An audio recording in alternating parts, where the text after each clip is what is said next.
안녕하십니까. 자, 좋아요와 구독하기는 사랑입니다. 네, 안녕하십니까. 2월 27일 부동산에 관련된 아주 특별한 이야기, 부동산 별별 수다에 오신 여러분을 환영합니다. 자, 오늘 함께 해주신 우리 강 소장님, 요새 어떻게 지내세요? 부동산에 별로 이슈가 없는 것 같은데. 요새요? 네. 부동산 이슈는 많이 있죠. 이슈가 많아요? 뭐 있어요? 뭐? 요새 또 다시 이제 재건축 얘기들이 많은 거예요. 재건축 얘기가 많아요. 네. 아, 그래서 오늘 재건축 얘기를 한번 해볼까 해요. 재건축 얘기? 재건축 얘기. 그래서 사실 어떻게 보면 좋아하는 분들도 많으실 거고, 한편으로는 이게 또 위화감 조성? 또 이런 쪽으로 치우치는 경우도 많을 것 같은데, 어쨌든 이슈가 재건축이니까 재건축 관련된 이야기를 한번 나눠보도록 하겠습니다. 크게 뭐 세 가지 정도 이제 생각을 하고 있는데, 일단 첫 번째가 재건축 초과이익 환수제에 관련돼서 지금 주민들이 공동 대응을 시작하는 것 같아요. 옛날에 뭐 그거 같지 않아요? 종합부동산세? 아, 네. 그죠? 그러네요. 네. 막상. 그러니까 옛날에 종합부동산세가 처음 도입될 때는 세대별 합산이었거든요. 맞아요. 그래서 부부간에 원래 재산은 각각 소유인데 옛날에는 이제 세대별로 종합부동산세 그 세대에 갖고 있는 재산들 다 더해서 그 가액으로 6억 원 초과하는 부분에 대해서는 종합부동산세를 매기겠다 그랬는데 대한민국 세금 중에 다 사람 머릿수 기준으로 인별로 기준을 하지 어떻게 세대별 과세가 소득세가 되냐 보유세가 되냐 그래서 이제 헌법소원 해가지고 그래서 이겼죠? 인별과세로 바뀌었어요. 인별과세로 바뀌었어요. 맞아요. 사실 너무 좀 불평등했어. 그죠? 근데 이번에 재건축 초과이익 환수제 이것도 지금 헌법소원 준비 중인 것 같아요. 이제 아무래도 재건축 부담금이 이게 약간 저는 시대적인 이슈인 것 같습니다. 아, 그래요? 네, 왜냐하면 뭐 예를 들어 이게 이제 우리나라가 80년대 재개발할 때는 사실 이제 아파트를 지을 만한 기술력이나 생각에 대해서 좀 이렇게 그 당시에는 그랬잖아요. 뭐 건설회사들도 빈 땅 많은데 뭐하러 재개발해서 아파트죠. 그렇지. 그러니까 동네 재개발은 그냥 헐고 아파트 빌라나 다세대 주택이나 단독주택 짓는 정도였다고 하면 이제 아파트는 말 그대로 택지지구나 이런 것들 하던 시절이었죠. 그 시절에. 그렇죠. 근데 이제 그때 이제 그렇게 지어진 80년대에 지어진 아파트들, 90년대에 지어진 아파트들 이게 꼭 서울에만 많이 있는 게 아니라 서울은 사실 90년대부터 본격적으로 많이 지어졌고 맞아요. 그 이전에는 사실 강남 쪽이나 이런 데 택지 공급하던데 뭐 우리 지금 개포지구 이런 데도 다 택지지구 그래요. 택지로 공급되겠죠. 그렇죠. 개포지구도 그렇고 고덕지구도 그렇고 이제 그랬는데 강북은 이제 사실 90년대에 이제 아파트들이 들어가기 시작했단 말이야. 근데 지금부터 이제 사실 90년이면 벌써 30년이잖아요. 그러니까 이런 아파트들을 어떻게 정비할 것이냐에 대한 시기가 돌아오는 노후주택 건물들이 되면서 그리고 그래서 이제 리모델링 방식이든 재건축 방식이든 오면서 뭔가 좀 원칙을 세워야 될 것 같은데 이제 재건축을 통해서 발생하게 되는 이익에 대해서 이제 지금 3천만 원 이상 이익이 남으면 이제 재건축 부담금을 부과하게끔 하는 내용이 이제 사실상 작동 안 하다가 이제 좀 뭔가 시장이 살아나니까 그렇죠? 정부에서 칼을 빼들었습니다. 법이 있었으나 유예라는 걸 통해서 적용을 안 했었죠. 적용된 아파트가 얼마 없었죠. 그래서 지금 얘기 나오는 거는 그래요. 일단은 국민의 평등권과 재산권 그리고 행복 추구권을 심각하게 침해한다. 그죠? 동의해요. 그죠? 안 해요? 저는 뭐 어쨌든 그래요. 자, 그다음에 또 이제 이슈로 나오는 것들이 이제 재건축 초과이익 환수제가 적용이 돼서 피해를 보시는 분들은 크게 두 가지 부분에 있어서 강조를 하시는데, 일단은 주택을 팔지 않고 그리고 차익도 안 생겼는데 세금을 부과하겠다. 이거를 이제 전문적인 용어로는 미실현 이익에 대한 과세. 실현 이익에 대한 과세. 그러니까 불합리적이다. 불합리하다. 그렇죠. 이 얘기가 있고요. 그 다음에 또 두 번째 얘기가 나오는 거는 매입 시점이 달라도 세금 부과는 똑같다. 거기에 따라서 형평성, 형평성 문제. 형평성 문제. 이 두 가지 문제가 제기가 됨으로 인해서 실제 이슈가 되고 있는 것 같아요. 그 두 가지 어떻게 생각하세요? 저는 개인적으로 충분히 설득력이 좀 있는 것 같아요. 첫 번째 미실현 이익에 대한 과세에 대한 부분에 대해서 항상 이제 반대하는 그게 아니다라고 얘기하는 분들의 얘기를 보면 그렇게 낸 부분에 대해서 나중에 양도소득세 낼 때 감면해 주니까 실제 미실현이 그 시점에서는 그럴 수 있지만 미리 그냥 먼저 좀 내놓은 거면라고 생각하면 된다. 뭐 이렇게 얘기하시는 분도 계시긴 하더라고요. 그러면 그거는 결국은 가격이 떨어지지 않을 거라는 확신이 그런 있는 상황에서 경우에는 그 내용이 맞는데 네. 이제 반대로 말씀하신 것처럼 네. 이 문제가 되는 게 그런 거예요. 가격이 부동산 가격이 오르면 그래서 네. 만약에 이 사람이 양도를 하게 되면 네네. 양도할 때 발생하는 세금이니까 내면 되지. 네.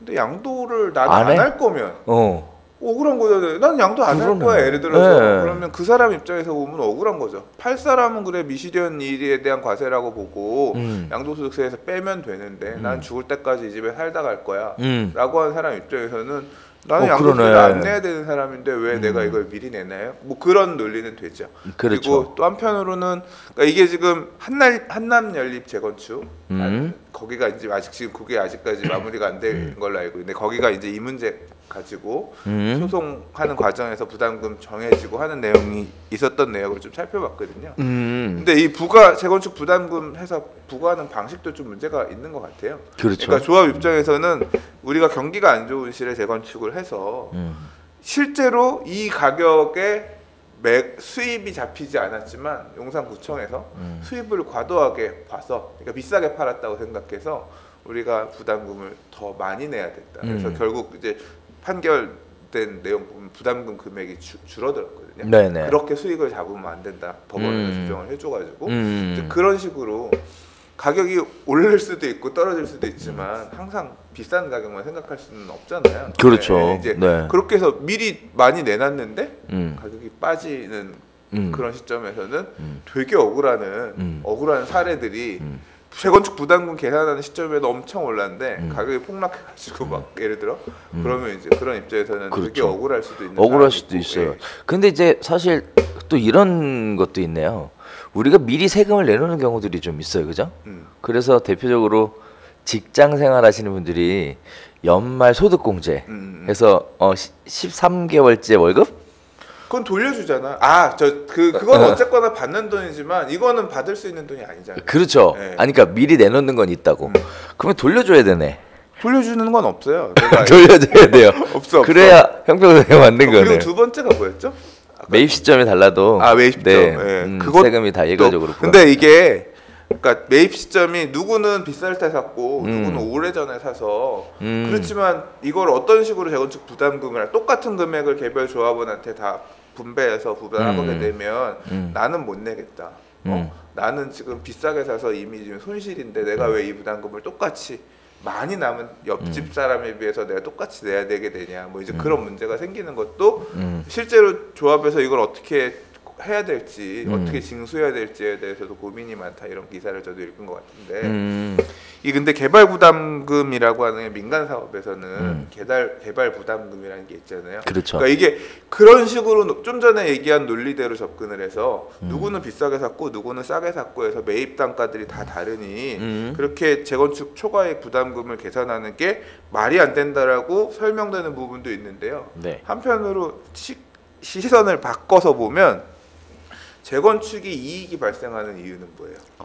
재건축을 하니까. 용적률이란 걸 주잖아요. 그러니까 말 그대로 낮은 용적률의 네. 아파트가 네. 용적률을 받아서 용적률이라고 하는 건 어떻게 보면 공공의 제한 거잖아요. 네. 그걸 받아서 기존에 있던 낮은 층의 아파트가 용적률이 늘어나면서 이윤이 발생하면서 그 이윤 발생하는 것의 일부를 개발 부담금으로서 국가에 환수하게 되는 장치잖아요. 그래서 민간 시행 사업들 같은 경우 개발 부담금들을 다 납부하게 되는데 그런 관점에서 보면 개발 부담금이라고 하는 건 니들 용적률 그렇게 찾아먹고 이익 민간 개발 사업으로 받는 시행 이익에 대해서 우리가 일정 부분 부담하게끔 요구하는 거니까 그건 뭐 그런 관점에서 보면 내야 되는 거 아니냐. 어차피 다 왜냐하면 재건축 사업의 조합원들이 이윤이 남고 안 남고의 문제는 개별 조합원의 문제지만 결국 사업 시행을 통해서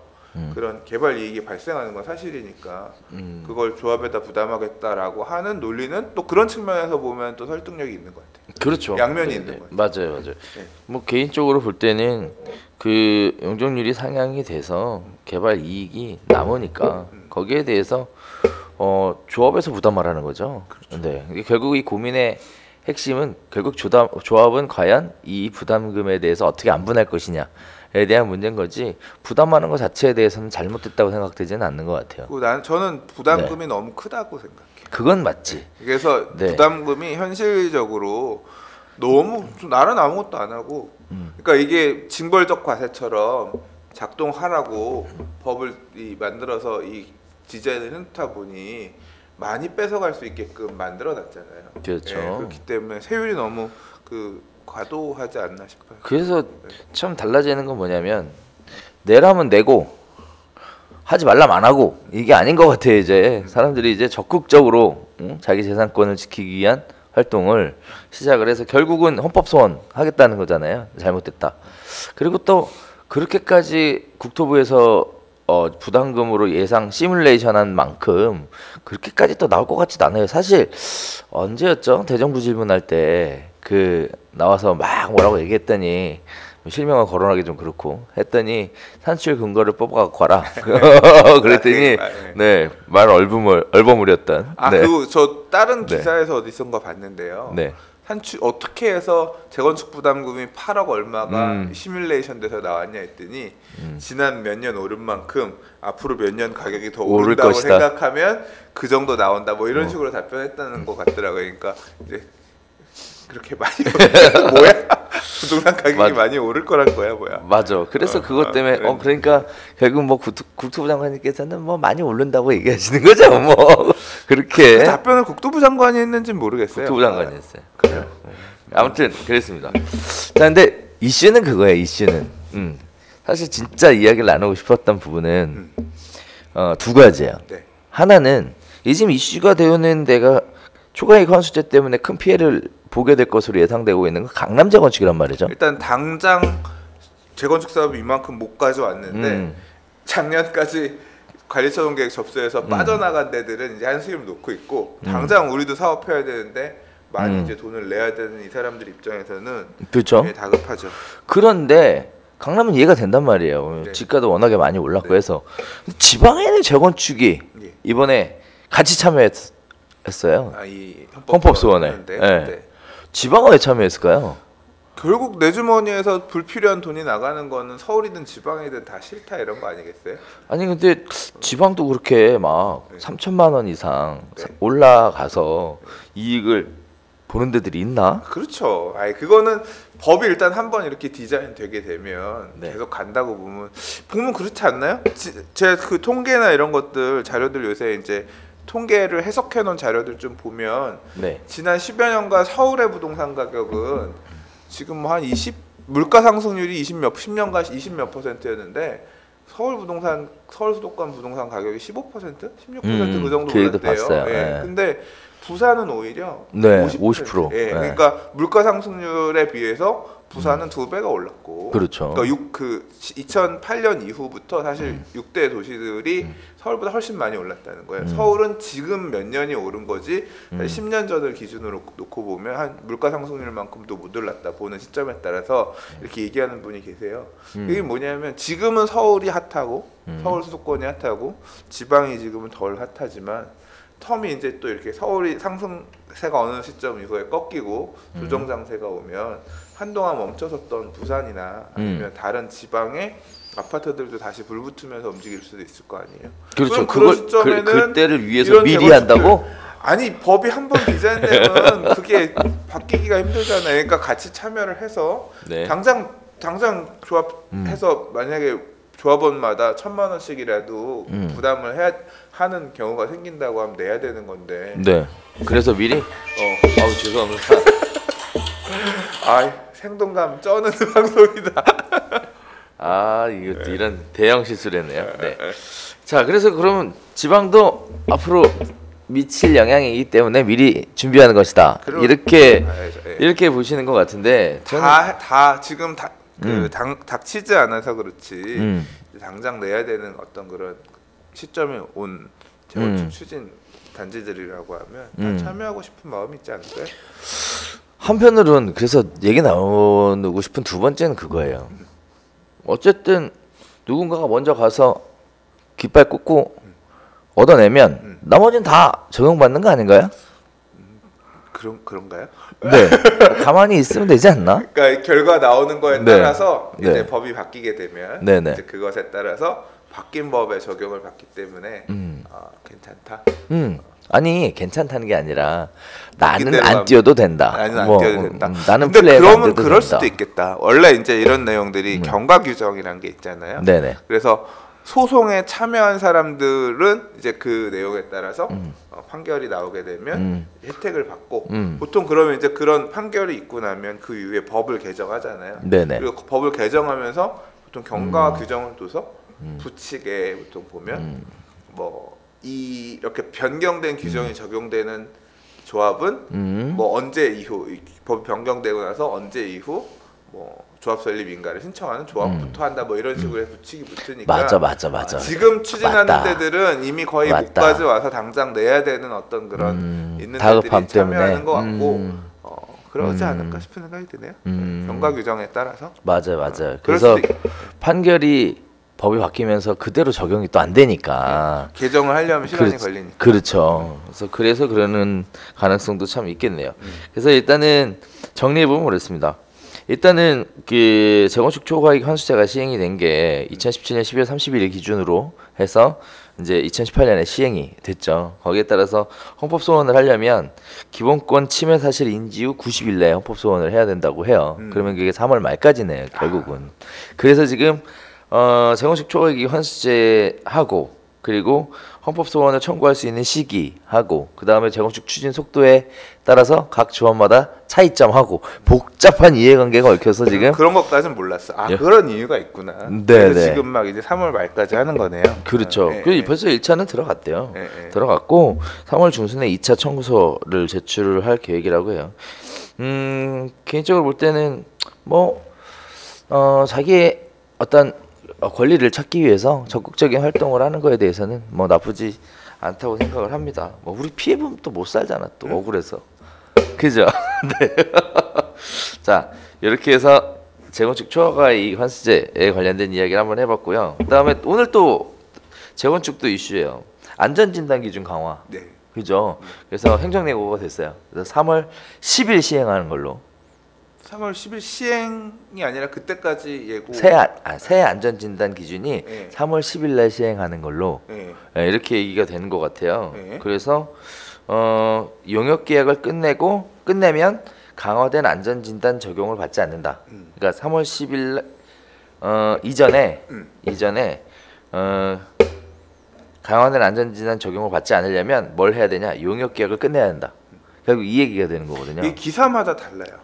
그래요? 용역 계약을 끝내야 된다라고 한 데도 있고 네. 그건 너무 과도한 것 같아서 네. 뭐 뭘 한 대까지는 봐준다 이게 말마다 그렇게까지 해주기로 했다 뭐 이렇게 얘기가 나오는데 저도 기사들을 막 보면서 사실 제가 재건축 사업을 추진하는 추진 주체 조합이면 이거 공부를 좀 해서 뭐 하겠는데 사실 저야 투자자 포지션이기 때문에 뭐 예비 안전진단이 어떻고 누가 와서 그런 실무를 담당하거나 하는 사람은 아니니까 안전진단 했네 통과했네 그 다음에 이제 이게 사실 예. 투자자 입장에서 보면 네. 결국 이거 아니에요? 강화된 안전진단이라는 게 속도 조절, 다시 얘기하면 못하게 하겠다는 거 아니에요, 결국은. 그래서 뭐 안전진단 기준이 강화가 되면 어차피 늦어질 건데 어차피 안전진단 받을 것들은 다 받았고 나중에 받아도 되는 건데 어차피 늦어지니까 뭐 우리 지난번 방송할 때 그런 얘기를 잠깐 언급을 했었었는데 실제로 이 이슈는 지금 재건축 초기 단계 아직 안전진단을 통과하지 못한 여러 아파트들 그 아파트들마다 다 사례가 다를 거란 말이에요. 지금 정부에서 요구하는 이 내용을 정해진 시일까지 맞출 수 있느냐 없느냐에 따라서 좀 느슨하게 재건축을 할 수 있게끔 첫 발을 딛냐 아니면 빡세게 딛냐 이제 그 차이고 사실 그 빡세게라는 기준 자체가 적용이 되면 사실은 안전진단 못 받으면서 사업이 굉장히 지연될 가능성이 높은 거죠.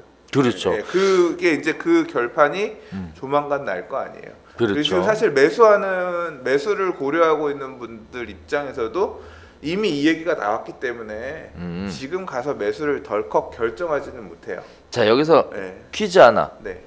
재개발은 안전진단 왜 안 해요? 재개발이요? 네. 법에서 안전진단 하라는 얘기가 없어요. 법에서 없어서 안 해요? 재건축은 하라고 네. 있는 거고요. 네. 재개발은 없어요. 네. 이거 더 웃긴 거 있어요. 뭐요? 그 200세대 미만의 소규모 재건축은 안전진단 규정이 없어요. 또. 네네. 네. 그 네. 기사도 어제 또 봐가지고 재밌었는데 재개발은 안전진단 하라는 얘기가 없어요. 안전진단 할 수가 있나? 근데 재개발은? 안전진단을 어떻게 하지? 자, 법에 그렇게 되어 있죠. 네. 거기에 따라서 이제 많은 분들이 이제 헷갈리시는 게 요새 질문 받는 게 이제 그런 거예요. 재건축 초과이익 환수제가 뭐 여기는 적용이 되냐 안 되냐. 그 다음에 조합원 분양권 전매 제한이 여긴 적용이 되냐 안 되냐. 그 다음에 또 이게 나오는 게 재건축하고 재개발의 차이점 중에 하나가 이제 이런 안전진단 뭐 이런 거잖아요. 그래서 재개발은 안전진단 시기가 언제냐 뭐 이런 막 헷갈려들 하시더라고요. 그래서 한번 정리 한번 해주셔야 되겠는데 강소장님이. 재개발은 네. 기반 시설이 열악하다는 게 뭐냐면 네. 길도 되게 좁고 네. 예? 호수 밀도도 높고 네. 재개발 구역 지정 요건은 그런 거예요. 집만 낡아서는 안 되고 재건축은 집만 낡으면 돼요. 집만 낡으면 되는 거예요. 기반 시설은 좋은데 집만 낡으면 하는 게 재건축이고 재개발은 길도 좁아야 되고 길도 좁다는 얘기는 불나면 소방차 못 들어온다는 얘기예요. 예, 차 한 대 들어오면 못 오고 그 다음에 이 세장형 필지, 뭐 부정형 필지 이런 게 있어요. 그러니까 땅이 과소 필지, 그러니까 내 땅을 헐고 새로 지으면 집을 제대로 지을 수 없는 그런 땅들이 많아야 돼. 이제 이런 요건들 중에 하나 이상의 요건이 갖춰져야 되고요. 그다음에 이제 법에서 얘기하고 있는 건 노후주택 건축물 정해놓고 있는 게 있어요. 노후주택 건축물이 3분의 2, 그러니까 재개발 정비구역 안에 3분의 2 이상이 돼야 돼요. 물론 이제 시도 조례로 10% 내외에서는 가감할 수 있어요. 그렇긴 한데 그런 요건이 돼야 재개발은 구역 지정될 수가 있어요. 갑자기 생각난 까다로워요. 건데 네. 주거환경 개선 사업을 추가로 지정한 데가 있나요? 서울시 고시들을 잘 안 봐서 네. 없는 것 같아. 주거환경 개선 사업은 방식이 여러 가지잖아요. 그렇죠. 근데 재개발 사업은 기반 시설도 열악한데 집도 열악한 거란 말이에요. 네. 예, 근데 사업성은 약간 있어. 그래서 그냥 민간 니들이 그러니까 토지 등 소유자들이 알아서 조합을 결성하는 아니면 사업 시행자 지정을 해서 정비 사업을 하세요라는 게 재개발인 거고 주거환경 개선 사업은 산동네 이런 데라서 사업성도 없어. 헐고 새로 짓는 거를 할 생각도 엄두가 안 나는 거야. 사실 그리고 그런 기반 시설이 열악한 지역에 사는 사람들이 돈이 있는 사람들이겠어요, 없는 사람들이겠어요? 그래서 그건 모르죠. 그러니까 되게 가난한 사람들이 살아요. 그러니까 차라리 그러면 그 주거환경 개선 사업도 방식이 여러 가지거든요. 예, 그래서 말 그대로 지금 우리 뭐 도시재생 사업 이런 거 하는 것처럼 정부가 좀 그러니까 공공에서 들어가서 길이나 이런 것들 좀 보수해주고 주차장법 완화시켜주고 완화해주고 해서 용적률 좀 1세트 붙이고 알아서 헐고 새로 집을 수리하세요 하는 방식도 있고요. 예, 그거 아니라 이제 아예 그냥 LH 공사 같은 SH나 LH 같은 공공이 들어가서 종을 상향해가지고 그냥 그 사업을 대신 해주는 그러니까 완전히 그런 방식의 그 재개발하고는 또 다른 거죠. 그렇죠. 이거는 거예요. 분양 그렇죠? 재산 아파트들을 큰 평형 아파트를 짓지 않고요. 주거환경 개선 사업으로 이제 철거 방식으로 하게 되면 예, 그리고 자, 그래서 공급하는 방식도 되게 까다로워요. 네, 그래서 정리를 좀 하자면 재건축이 따로 있고요. 그다음에 재개발이 따로 있고, 그다음에 주거환경 개선 사업이라는 게 또 따로 있어요, 그죠? 사업이 또 다양하게 이렇게 헷갈리게 있으니까 일단 투자를 하기에 있어서 여기가 도대체 무슨 사업 지역인지를 먼저 파악하는 게 중요할 것 같고. 그거에 따라서 많은 게 달라지죠. 그죠? 네, 조합원 지위 금지 변경되는 시점도 그렇죠. 재개발은 관리처분 계획 인가로 바뀌고 조합 재건축은 조합 설립 인가 시점으로 바뀌고 내가 사도 팔 수 있는 시점 자체가 달라지는 게 있고요. 그렇죠. 지금 재건축 부담금 문제도 재개발은 안 걸리고 재건축은 걸리고. 그렇죠. 네. 그래서 재개발에는 초과이익 환수제가 없습니다. 그렇죠. 네. 재건축에만 있다라는 거. 네, 지방에서 자꾸 질문하시더라고. 근데 지금 법에 사실 네. 예전에는 2012년까지 단독주택 재건축 사업 방식이라 그래서 있었단 말이에요. 강배동 이쪽에 있죠, 가면. 아직도. 근데 지금 그 당시에 단독주택 재건축의 예정구역, 그러니까 기본계획 안에 들어가 있는데 빼고는 없어요. 이제 신규 단독주택 지정 안 한다면서. 할 수가 없어요. 왜냐하면 법에 없어졌기 때문에. 음. 그래서 이제 재건축은 앞으로는 공동주택들만 가는 거죠. 그러니까요. 그래서 앞으로의 재건축은 또 공동주택밖에 또 없는 걸로 되어 있습니다. 그래서 이런 부분들을 좀 뭐 꼼꼼하게 살펴보셔야 될 거고, 또 얘기할 게 있어. 지역주택조합. 이것도 헷갈려 하시더라고 이거랑. 이거는 좀 전에 얘기한 주거환경개선 사업, 주택 재개발 사업, 주택 재건축 사업은 도시 및 중과환경 정비법이라는 법에서 정하고 있는 지역을 정비해서 아파트를 짓는 방식이고, 좀 전에 얘기하신 지역주택조합 사업은 주택법에서, 그러니까 법이 달라요. 주택법에서 정하고 있는 집을 짓는 방식인데 원래 의미는 그거예요. 그냥 건설회사들이 집을 지어가지고 팔면 우리가 분양받아야 되는데 그럼 건설회사 이익이 생기지 않느냐. 그럼 우리가 비싸게 받게 되는 거 아니냐. 그러니까 우리 그러지 말고 우리가 조합을 결성해서 땅을 사서 우리가 아파트를 짓자.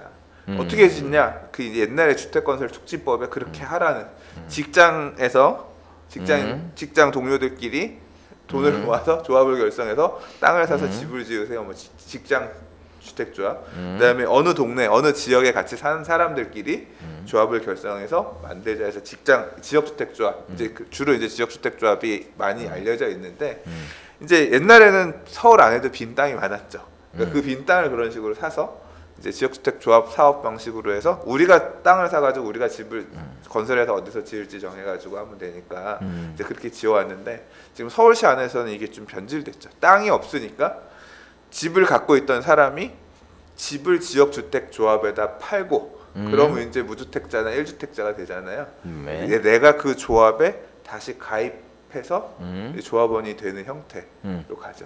근데 이제 이 과정에서 땅을 갖고 시작하는 게 아니라 이 지역주택조합 사업에 참여하는 사람도 있고 참여하지 않는 사람도 있고, 참여하지 않는 사람의 땅을 얼마에 매입할 것이냐, 매입 가격이나 이런 부분들이 첨예하게 대립되는 첨예하게 민감한 부분. 내가 팔 때는 비싸게 팔고 싶은데 내가 팔고서 이 조합에 가입되면 그때부터 싸게 사야 되는 상황이 되는 거야. 근데 반대로 옆집 사람은 나는 안 팔 건데 하고 있으면 이 땅을 강제로 뺏어갈 수 있는, 강제로 매도 청구할 수 있는 권한이 나중에 가야 생겨요. 아주 나중에 생기죠. 네.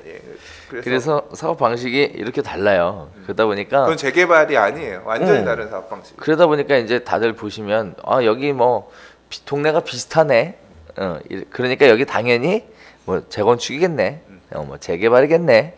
뭐 이렇게 생각하시는 분들이 많으신데 전혀 그렇지 않습니다. 네, 그래서 투자하실 때 가장 먼저 알아보셔야 될 것들이 이 사업 지역은 어떤 방식으로 추진되는 사업이냐라는 사업 방식에 대한 체크 꼭 한번 해주셔야 되겠고요. 안전진단 얘기하다 내용이 너무 했다. 그렇죠.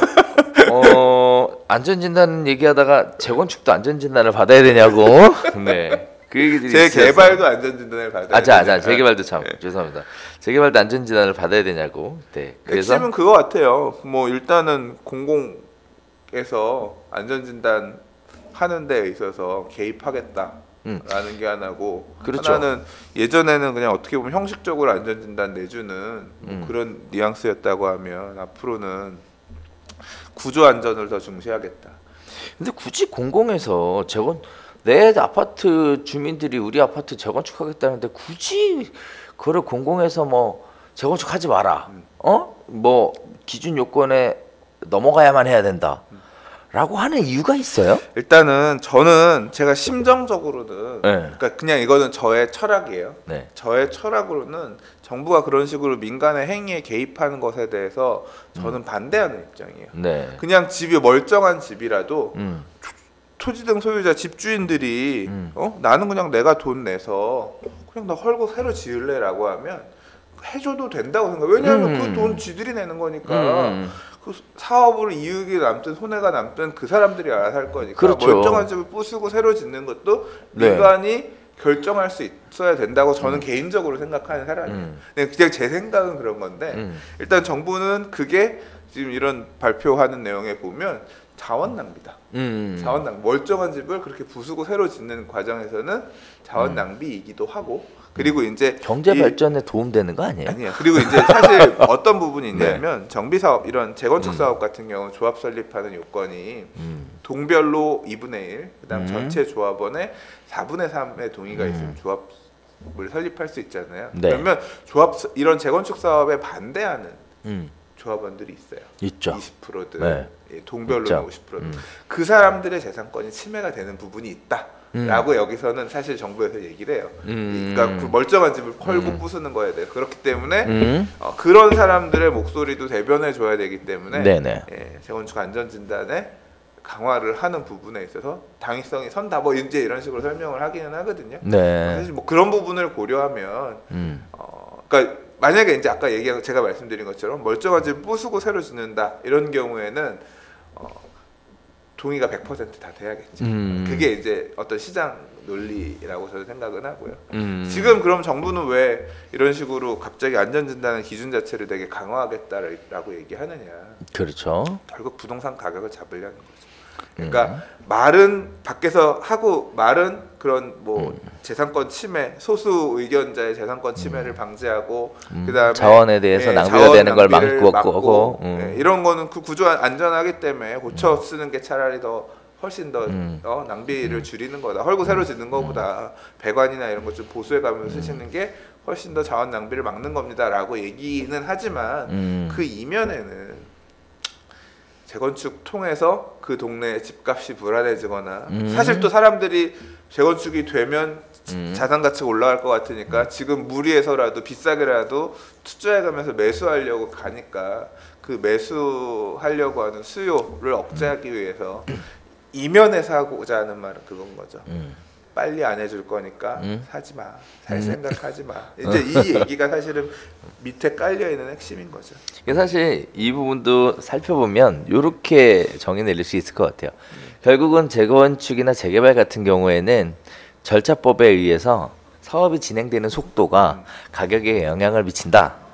따라서 정부는 그 사업이 진행되는 속도 자체를 완급을 조절함으로 인해 가격에 미치는 영향을 최소한으로 만들겠다. 뭐 이렇게 저변이 좀 깔려 있다고 보여지는데 시기적으로 지금은 시장에 개입을 해서 가열을 좀 막아야 되는 타이밍이라고 되게 절실하게 느끼고 그렇죠? 있는 것 같아요. 가격 상승을 막으려면 늘리라는 거죠. 2014년에는 빨리 하라 그랬어요. 그때는 완전히 달랐어요. 앞으로는 주택의 공급 방식을 재건축을 활성화시켜서 도심지내 주택을 공급해야 되고 앞으로 택지는 더 안 지정하겠다. 뭐 이런 식으로 했는데 맞아. 4년 만에 완전히 바뀌어서 맞아요.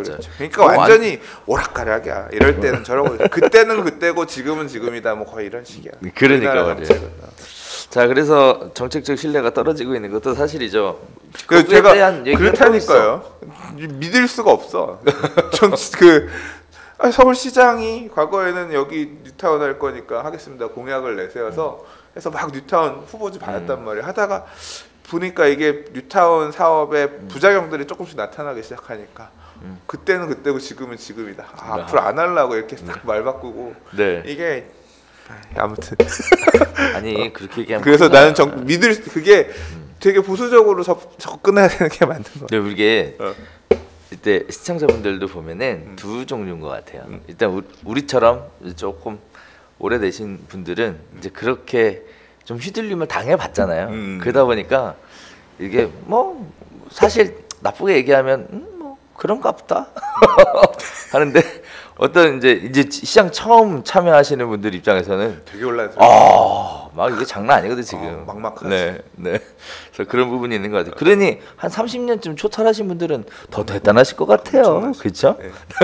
그러니까 저도 한 15년 봤잖아요. 네. 그러니까 딱 제가 드릴 수 있는 말은 이거야. 이 또한 지나가리라. 이 또한 지나가리라. 자, 거기에 맞춰서 재건축에 대한 얘기가 또 하나가 이슈가 있습니다. 바로 이주 시기에 관련된 부분이에요. 이주 시기야? 일단 재밌는 얘기를 하나 하자면 송파구 위성 아파트하고 클로버 아파트가 1350가구 정도 되는데 이주 시기를 7월로 미뤘어요. 신청을 했는데 그리고 진주 아파트 같은 경우에는 10월로 확 밀어버렸습니다. 그동안 이제 4개월 연기한 게 최고였거든요. 근데 이주하겠다고 신청을 했는데 굉장히 많이 연기를 한 거예요. 이게 영향을 미치는 것 중에 또 하나가 이것도 또 하나는 속도 조절에 대한 부분이고요. 두 번째는 그렇죠.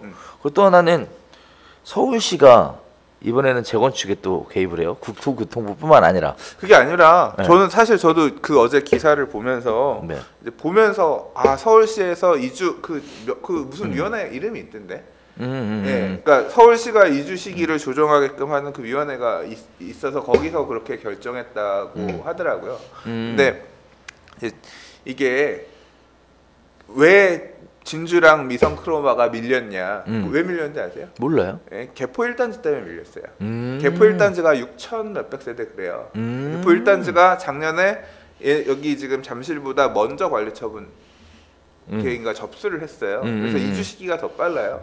개포가 그러니까 더 빠르구나. 한 6천 세대 이상이 이주를 하니까 주변의 입주 물량들은 빤한데, 그러니까 말 그대로 일시적으로 수급이 불안해지는 거예요. 대규모 멀씨를 생기면서 입주 물량은 그러면 이제 인근의 전세 가격이나 이런 게 불안할 수 있다라고 보니까 이제 거기에서 볼 때 어느 정도 개포 1단지 이주가 정리되는 시점에 가서 그때부터 이주하세요라고, 그러니까 이주 물량들을 시기 조절 분산시키는 거죠. 분산시키는 거죠. 이게 저는 이제 이런 식으로까지 개입을 해야 되느냐라고 말씀하시는 분들도 계신데 서울시에서는 아마 되게 다급하게 생각했을 거예요. 왜냐하면 이게 비슷한 일이 10년 전에 있었어요.